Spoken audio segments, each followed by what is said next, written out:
आदाब नाजरीन, मैं हूं त्रिदीप रमन। एक बार फिर से हाजिर हूं आपका अपना पसंदीदा टीवी शो हिंदुस्तान हमारा लेकर। हिंदुस्तान हमारा यानी मुल्क के मुसलमानों की अपनी बुलंद आवाज मकाम में आज हम आगे बढ़ाएंगे centre for political studies, school of social sciences, JNU की प्रोफेसर डॉक्टर जोया हसन की जिंदगी की दास्तां को। अवाम में आज मिलेंगे प्रेसिडेंट अवार्ड से नवाजे जा चुके टीचर सईद कलीम नकवी से। आदाब नाजरीन, मैं साइमा खान एक बार फिर से हाजिर हूं दुनिया जहां से निराला टीवी शो हिंदुस्तान हमारा लेकर। हिंदुस्तान हमारा एक ऐसा प्रोग्राम है जो आज कौम की अपनी आवाज बन गया है। आज के एपिसोड का आगाज करते हैं मकाम से और आगे बढ़ाते हैं प्रोफेसर जोया हसन की जिंदगी के कुछ जाने अनजाने पहलुओं को।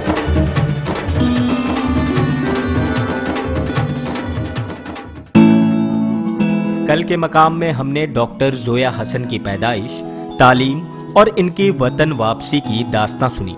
आज के एपिसोड में उनकी जिंदगी के इसी सफर को आगे बढ़ाएंगे हम। मुल्क वापसी करते ही ये जेएनयू में तालीम और तरबियत देने में जुट गईं। इन्होंने अपने करियर में जिन स्टूडेंट्स को तालीम दी, उन्हें बुलंदियों के आसमां में चमकता देखकर इन्हें बेहद फख्र होता है। इंटरेस्टिंग चीज़ है कि वो बहुत से जो ज़माने में हमारे स्टूडेंट्स थे, उनमें से बहुत स्टूडेंट्स के हमने सुपरवाइज किया एमफिल में या पीएचडी में। वो बहुत से स्टूडेंट्स ने बहुत तरक्की की है और वो बल्कि एक टीचर के लिए तो सबसे ज़्यादा जो खुशी की बात होती है कि अगर आपके स्टूडेंट्स जो हैं तरक्की करें और वो आपसे भी ज़्यादा अच्छा काम करें। और हमारे बहुत से ऐसे स्टूडेंट्स हैं उस ज़माने के 1970s अर्ली 80s के जिनको बहुत कामयाबी हासिल हुई है।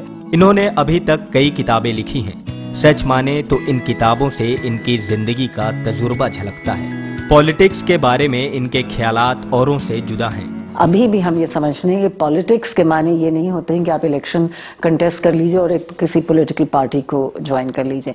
ये नहीं है पॉलिटिक्स। और यही हिंदुस्तान में जो एक मसला है वो यही है कि लोग पॉलिटिक्स को ये समझते हैं कि बस अब आपके किसी पॉलिटिकल पार्टीज जम जाए। पॉलिटिक्स के माने होते हैं एक पॉलिटिकल कॉन्शियसनेस, एक सोशल कॉन्शियसनेस और उसके सबसे ज़्यादा एक पब्लिक कमिटमेंट होना चाहिए। पब्लिक जो कॉजेज हैं, पब्लिक इंटरेस्ट जो है, उसमें आपको दिलचस्पी लेना चाहिए और उसके लिए आप पढ़ें, समझें और उसमें आप जिस हद तक शामिल हो सकते हैं वो हो। जेपी मूवमेंट के दिनों को याद कर ये कहती हैं कि ये और इनके परिवार ने उस दौर में लेफ्ट पार्टी का साथ दिया था। शुरू से हमारा जो थिंकिंग है और जिस तरह के ख़ानदान में और जिस तरह के लोगों के साथ, चाहे वो हमारा अपना घर हो या जवाहरलाल नेहरू यूनिवर्सिटी, जिन लोगों से हमारा ताल्लुक़ रहा है, चाहे वो घर पे हो या घर के बाहर हो, बोथ प्राइवेट एंड पब्लिक, वो हमेशा एक लेफ्ट थिंकिंग और एक लेफ्ट का हिस्सा। ये मानती हैं कि पिछले 20 सालों में मुल्क की सियासत में बहुत सारी तब्दीलियां आई हैं। पहले पॉलिटिक्स नेशनल लेवल की होती थी, लेकिन अब वो सिमट कर स्टेट लेवल की हो गई है। पूरी जो सियासत थी वो पहले एक कांग्रेस पार्टी उसको डोमिनेट करती थी, मगर वो अब नहीं है क्योंकि कांग्रेस पार्टी का खुद पहले के मुकाबले में बहुत डिक्लाइन हुआ है। तो पूरी पॉलिटिक्स जो है एक तो बिल्कुल फ्रैगमेंटेड हो गई है। इतनी ज़्यादा पार्टीज हैं। पहले पूरी पॉलिटिक्स जो थी वो नेशनल पॉलिटिक्स, सेंटर की पॉलिटिक्स उसको डिटरमिन करती थी, मगर अब तो जाहिर है स्टेट्स बहुत अहम हो गए हैं। इनका मानना है कि पहले की पॉलिटिक्स में एथिक्स, मॉरल वैल्यू और पब्लिक सर्विस के जज्बात नजर आते थे, लेकिन अब ऐसा नहीं है। इन्हें कहीं ना कहीं शिद्दत से महसूस होता है कि आज के पॉलिटिशियन अपना फायदा देखकर ही कोई काम करते हैं। पॉलिटिक्स में अब इंडिविजुअल इंटरेस्ट बजाय पब्लिक इंटरेस्ट के बहुत बढ़ गया है। बल्कि अब आप जो देख रहे हैं हम लोग एक तरह से एक बहुत वो जो गिरावट की आप जो बात कर रही हैं वो इसी वजह से है कि कोई की एथिक्स, मोरालिटी, सर्विस नहीं है, बल्कि अब सिर्फ लोग अपना इंडिविजुअल फ़ायदा, इकोनॉमिक फ़ायदा, और एक पॉलिटिक्स जो है एक तरह का ज़रिया बन गया है अपने फ़ायदे के लिए और अपने इकोनॉमिक गेन्स के लिए। लोगों को इससे बहुत माली फ़ायदा हो रहा है। तो पॉलिटिक्स का तो अब पूरा एक, और पॉलिटिकल पार्टीज में एक तरह से बहुत बड़ी क्राइसिस है। कौम की तरक्की और इनके मेन स्ट्रीम से नहीं जुड़ पाने को लेकर इनके बड़े ही साफ ख्यालात हैं। अलग अलग मुस्लिम स्पेसिफिक प्रोग्राम्स बनाए या माइनॉरिटी स्पेसिफिक प्रोग्राम्स बनाएं।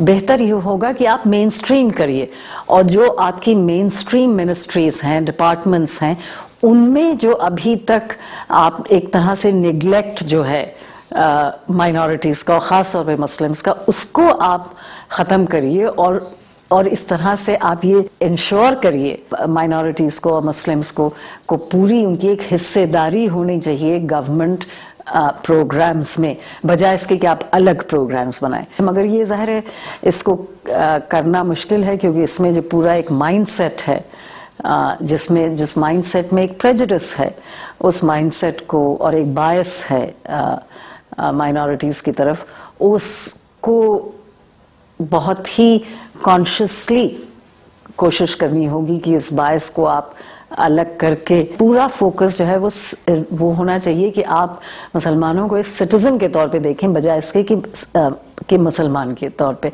और ये जो है गवर्नमेंट और मुसलमानों दोनों को ये करना चाहिए। हम समझते हैं इस वक्त जो अहम इशू है वो यही है, सिटीजनशिप का है। आपकी जो सिटीजनशिप राइट्स हैं, जो एंटाइटलमेंट्स हैं, वो आपको डिमांड करने चाहिए।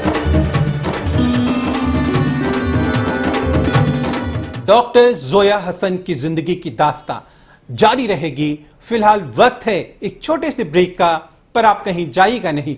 वक्त की धड़कनों को यूं ही संभाल कर रखिएगा। हम लौट कर आते हैं पल दो पल में।